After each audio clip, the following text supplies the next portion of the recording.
جب حسین وداع آخر کو آئے تو میں ساری بیویوں میں حسین کے ساتھ حسین کو ودا کر رہی تھی. مجھے یہ خیال آیا کہ حسین میرا بہت خیال کرتے ہیں. حسین کے چھوٹے بچے کی ماں میں اپنے خیمے میں چلی گئی کہ حسین وہاں مجھ سے ملنے آئیں گے، مگر حسین چلے گئے. ہم تو ہفتے میں اور 6 دن میں اور مہینے میں مجلس میں کہیں شرکت کر رہے ہوتے ہیں نا. امام سجاد کے گھر میں روزانہ کئی بار مجلس عزا منعقد ہوتی ہے. کبھی ایک جانب بیویاں جمع بیٹھی ہیں اور ایک کنیز سنا رہی ہے کہ کربلا میں کیا ہوا، اور ساری بیویاں گریہ کر رہی ہیں. دوسری طرف دیکھیں تو چند غلام جمع ہیں اور وہ بتا رہے ہیں کہ کربلا میں علی اکبر کے ساتھ کیا ہوا.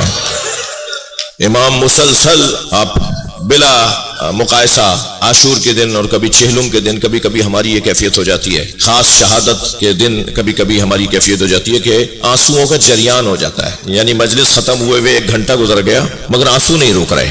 کبھی کبھی ہماری آپ کی یہ کیفیت ہو جاتی ہے کہ مجلس میں سے تو آئے ہوئے 1 گھنٹہ گزر گیا مگر آنکھوں سے پانی جاری ہے. اسے کہتے ہیں جریان آنسوؤں کا جریان. اب آنسو بہتے رہیں گے چاہے میرا ذہن وہاں نہیں ہے مگر مجھے میری آنکھوں سے آنسو نکل رہے ہیں. جو صبح سے شام تک 10 دفعہ حسین پہ روتا ہو تو کوئی تعجب کی بات ہے کہ ان کی آنکھ سے خون آتا ہو.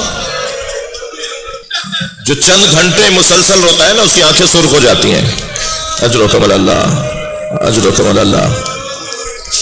شب شہادت کی مجلس ہے، مجھے جلدی نہیں ہے آج زیادہ دورانیہ، ویسے بھی پرسے کا دورانیہ رہے. میرے مولا کے سامنے جب پانی آتا تھا، جب کبھی کوئی پانی لا کے رکھتا تھا تو پہلے گریا کرتے تھے، پھر ایک گھونٹ پہ دریا آنسو بہاتے اور ایک گھونٹ لیتے تھے مگر دریا آنسوؤں کے ساتھ.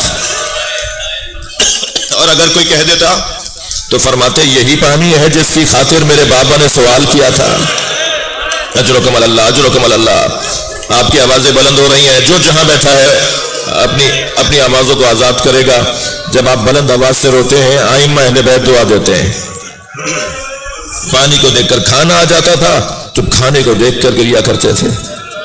کبھی کسی بازار سے گزرے اور قصاب جانور ذبح کر رہا ہو تو حضرت کو دیکھ کر وہ رک جاتا تھا کہ حضرت اس سے دکھی ہوں گے. ایک دفعہ نہیں بارہا ایسا ہوا کہ جانور ذبح کرتے ہوئے قصاب سے پوچھا اسے پانی پلا لیا بھائی، اسے پانی پلا لیا؟ تو کہتا تھا مولا ہم مسلمان ہیں، جانور کو پانی پلا کے ذبح کرتے ہیں. تو یقین جانیے چیخ مار کے بلند آواز سے روتے اور پھر کربلا کی طرف رخ کر کے کہتے بابا مسلمان جانور کو پانی پلا کے ذبح کرتا ہے، آپ علی اصغر کے لیے پانی مانگتے رہے. اجرکم اللہ، اجرکم اللہ. ایک دن بازار سے گزرے کہ قصاب نے آتے ہوئے دیکھ کر گوشت پر کپڑا ڈال دیا. ایک خریدار نے پوچھا تم نے یہ گوشت چھپا کیوں دیا؟ کہنے لگے وہ دیکھو زین العابدین آ رہے ہیں. اور جب امام گوشت کے ٹکڑے دیکھتے تھے تو روتے تھے. اور ایک دن تو فرما دیا کہ میں نے کربلا میں گوشت کے بکھرے ہوئے ٹکڑے دیکھے. اجرکم اللہ، اجرکم اللہ. اللہ آپ کو کسی غم میں نہ رلائے. عزادارو اللہ کا کام بھی اللہ کا ہے، ہر ایک سے اس کے مزاج کے مطابق امتحان لیتا ہے. حضرت ابراہیم کے ہاں منت مرادوں کے بعد اسماعیل علیہ السلام کی ولادت ہوئی. اللہ نے فرمایا اسماعیل کے گلے پہ چھری چلا دو. یہ حضرت ابراہیم کا امتحان تھا. حضرت یوسف پانی سے ہولتے تھے، بڑے بھائیوں نے حضرت یوسف کو کنویں میں ڈال دیا. سنیں گے مولا علی کے مزاج میں غیرت مندی بہت تھی. علی جیسا غیرت مند امام ایک اجنبی یہودی عورت کو بازار میں پٹتے ہوئے دیکھا تھا. اس کے گھر کے لوگ مارتے ہوئے لے جا رہے تھے. مولا نے 3 دن کھانا نہیں کھایا. اجرکم اللہ، اجرکم اللہ. علی نے 3 دن کھانا نہیں کھایا. جب کبھی کہتے مولا کھانا کھا لیں تو فرماتے میں نے ایک عورت کو پٹتے ہوئے دیکھا ہے. جو علی ایک اجنبی عورت کو پیٹتے ہوئے دیکھے، جنہیں اب تک بھی رونا نہیں آیا ہے، میرے جملے کو محسوس کریں گے تو آپ مدینہ جائیں گے۔ جو علی ایک اجنبی عورت کو پیٹتے ہوئے دیکھے تو علی سے کھانا نہ کھایا جائے، اس علی نے اپنی زوجہ پہ اٹھتا ہوا ہاتھ، گرتا ہوا دروازہ، غسل دیتے ہوئے شکستہ پسلیاں، اجرکم اللہ اجرکم اللہ،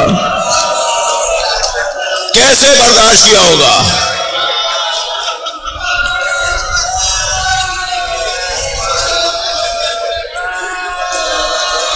جس شخص نے، مجھے جلدی نہیں ہے تسلی کر کے، جس شخص نے جناب زہرا پر جلتے ہوئے دروازے کو لات ماری تھی،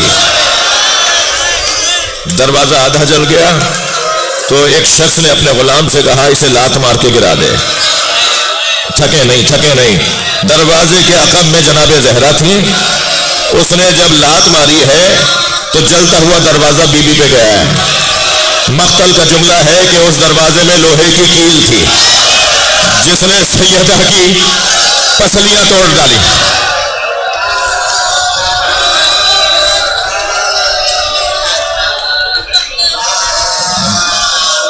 اس واقعے کے کچھ دن کے بعد دربار میں ایک جگہ پر جہاں ٹیکس وصول کیا جا رہا تھا، حکومتی ٹیکس وصول کیا جا رہا تھا، تو جیسے ہی لوگ ٹیکس جمع کرا رہے تھے، اپنی رسید لے رہے تھے، جیسے ہی یہ شخص خنفس جس نے لات ماری تھی یہ اس کے قریب آیا نا، یہ پیسے دینے لگا تو ایک طرف سے اشارہ ہوا کہ اسے پیسے نہ لو، تو اس لینے والے نے کہا تمہیں پیسے معاف ہیں، وہ وہاں سے چلا گیا۔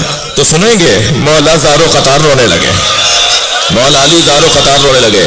برابر بیٹھے ہوئے ایک چاہنے والے نے پوچھا یا علی کیا ماجرا ہے؟ فرمایا تمہیں پتا ہے اسے ٹیکس کیوں معاف کیا ہے؟ تمہیں معلوم ہے اس سے یہ مالیات کیوں معاف کی ہے؟ اس سے یہ ٹیکس اس لیے معاف کیا ہے کہ اس نے سیدہ کے دروازے پہ لات ماری، انعام کے طور پر دیا گیا ہے۔ سخت جملے ہیں، اللہ کرے بیان ہو پائے۔ جناب زہرا، اب اللہ امتحان لے رہا ہے نا ہر ایک سے اس کے مزاج کے مطابق، جناب زہرا کے مزاج میں مانگنا نہیں تھا۔ بھائی اگر میرے اشارے جا رہے ہوں تو آپ بھی میرے ساتھ ساتھ چلیں۔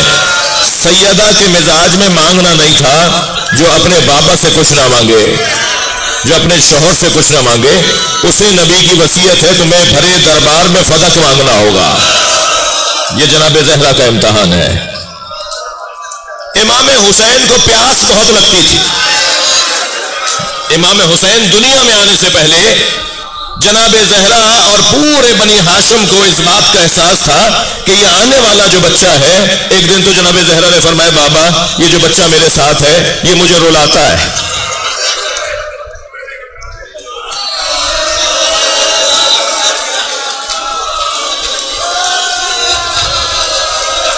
بابا یہ مجھے رلاتا ہے۔ کہ سیدہ کیا کہتا ہے؟ بابا جب یہ مجھ سے بات کرتا ہے تو کہتا ہے میں بھوکا ہوں، بابا یہ کہتا ہے میں پیاسا ہوں۔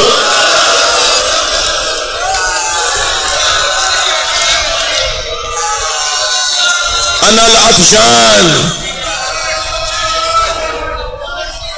انا الجائع، یہ اس بچے کی آواز آتی ہے۔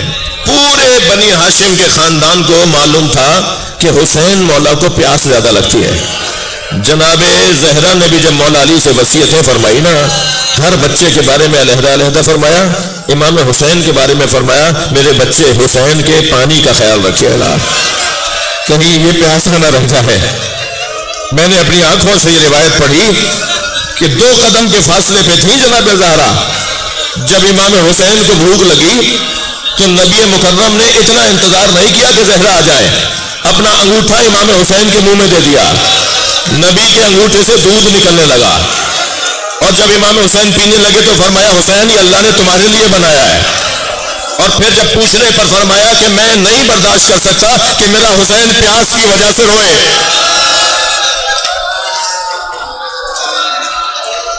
اجرکم اللہ اجرکم اللہ، تھکے نہیں، اللہ آپ کو کوئی غم نہ دے۔ آج یہ مجلس ہی ایسی ہے، یہ مجلس ہی ایسی ہے۔ امام سجاد کا بدن نازنین بہت تھا، امام سجاد کا بدن نازک بہت تھا، نرم نرم ہاتھ، نرم نرم پیر، بدن مبارک نرم. اکثر سفروں سے لوٹتے تھے تو امام کو بخار ہو جاتا تھا، اور سب بنی ہاشم کو پتا ہوتا تھا کہ زین العابدین اس وقت تب کی کیفیت میں ہے. کئی روایتیں ہیں کہ امام حسین سفر سے لوٹے ہوئے امام سجاد کے قریب آ کے بیٹھ جاتے تھے. بیٹا تمہیں تب ہو گیا ہے، بخار ہو گیا ہے؟ کہ بابا سفروں میں مجھے ایسا ہو جاتا ہے، سفروں کی وجہ سے مجھے ایسا ہو جاتا ہے. ہاتھ نرم نرم، پیر نرم نرم. جس کا بدن ایسا ہو، جس کا بدن ایسا ہو ان میں بیڑیاں پڑیں گی، اس کے گلے میں توق ڈلے گا، اس کے ہاتھوں میں ہتھکڑیاں ڈلے. اجرکم اللہ. وہ کربلا سے کوفے تک پیدل چلے گا، وہ شام کی راہوں میں پیدل چلے گا. اجرکم اللہ، اجرکم اللہ.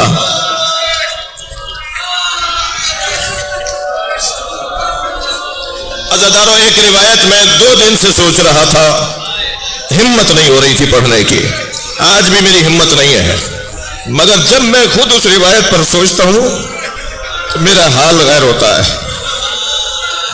روایت یہ ہے کہ جناب رباب کم بولتی تھی،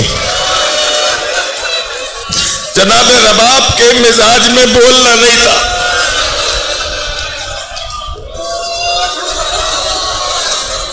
کم سے کم گو تھی جناب رباب، کم گو تھی، کم بولتی تھی جناب رباب. اور اگر کبھی جناب رباب سے کوئی اپنے گھر خاندان کا فرد بات کر رہا ہوتا تھا تو جناب رباب کیونکہ کم گو تھی اسے حسین پسند کرتے تھے. امام حسین کو یہ پسند تھا، یہ ان کی ذاتی صفت امام کو اچھی لگتی تھی. تو جب کبھی کوئی جناب رباب سے بات کرتا تھا تو امام حسین ان کی طرف سے جواب دیتے تھے.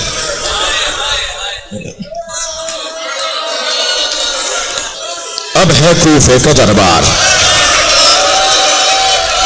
زید ابن ارقم کہتا ہے کہ عبید اللہ کے سامنے تشت میں حسین کا سر لا کے رکھا گیا.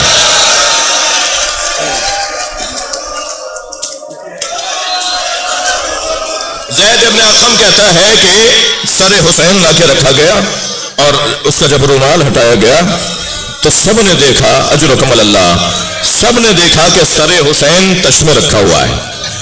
تو عبید اللہ نے بیویوں کو دیکھنا شروع کیا. میں مر جاؤں اس روایت کو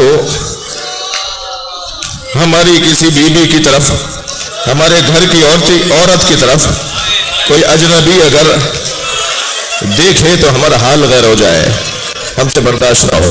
بیویوں کی طرف دیکھ کر کہتا ہے حسین کی زوجہ رباب کہاں ہے؟ اب سلام ہو امام سجاد پر، درود ہو امام سجاد پر. امام سجاد یہ منظر دیکھ رہے ہیں، اجرکم اللہ. اور ایک مرتبہ جناب رباب کو آواز دے کر کہتا ہے یا رباب راس من ھذا، اے رباب یہ کس کا سر ہے؟ تو جناب رباب کے مزاج میں تو بولنا نہیں تھا، کم بولتی تھی جناب رباب. اور جب بھی کوئی جناب رباب سے زیادہ بات کرتا تھا تو امام حسین ان کی طرف سے بولتے تھے. اب جب دوبارہ کہا نا اس نے یا رباب راس من ھذا، یہ کس کا سر ہے؟ تو جناب رباب نے ایک مرتبہ سر کو دیکھ کر کہا ھذا ابی عبداللہ حسین. یہ کہہ کر جناب رباب اپنی جگہ سے بے ساختہ اٹھی، تھکے نہیں. آگے بڑھ کر امام حسین کا سر اپنے ہاتھوں میں لے لیا، پیشانی کا بوسہ دیا، اپنے سینے سے کچھ دیر لگایا اور وضعت علی حجرہا، اور اسے اپنی گود میں رکھ لیا. عبید اللہ کی آواز آئی رباب سے سر حسین واپس لو. یہ منظر امام سجاد دیکھ رہے ہیں، رباب سے سر حسین واپس لو. سنیں گے عزادارو، ایک سپاہی آگے بڑھا جناب رباب سے لینے کے لیے. جب اس نے ہاتھ بڑھایا تو جناب رباب نے اسے اپنے سینے سے لگا لیا. تو پھر 6 تازیانہ بردار ظالم آگے بڑھے اور جناب رباب پر تازیانے برسائے. میں نے اپنی آنکھوں سے روایت پڑھی ہے، بی بی کا سر کھل گیا، والدمع تحت قناع الرباب. روایت کہتی ہے بی بی کی ٹھوڈی سے سر کا خون بہ رہا تھا اور امام حسین کا سر یہ ظالم لینے میں کامیاب ہوئے. تو ایک مرتبہ دربار کے ایک کونے سے امام سجاد کی آواز آئی، یہ میری ماں رباب ہے. تعزیانہ امام سجاد کو اٹھایا گیا. سخت جملے ہیں، اللہ کر میں بیان کر جاؤں. جب بی بی رباب کو وہاں لے جا کر کھڑا کیا گیا جہاں جناب زینب تھی، تو جناب زینب دیکھ رہی ہیں کہ بی بی کے خون بہ رہا ہے، سر سے خون بہ رہا ہے، پورے چہرے سے خون بہ کر ٹھوڈی کے نیچے سے خون نکل رہا ہے. تو جناب زینب نے فرمایا اے بھابی رباب، آپ نے ایسا کیوں کیا؟ جب وہ سر مانگ رہے تھے تو آپ دے دیتے. تو فرمانے لگی اے زینب، میرے سینے میں آگ لگی، میرے سینے میں آگ. اور آگ اس بات کی ہے کہ جب حسین وداع آخر کو آئے تو میں ساری بیویوں میں حسین کے ساتھ حسین کو ودا کر رہی تھی. مجھے یہ خیال آیا کہ حسین میرا بہت خیال کرتے ہیں، حسین کے چھوٹے بچے کی ماں میں اپنے خیمے میں چلی گئی کہ حسین وہاں مجھ سے ملنے آئیں گے.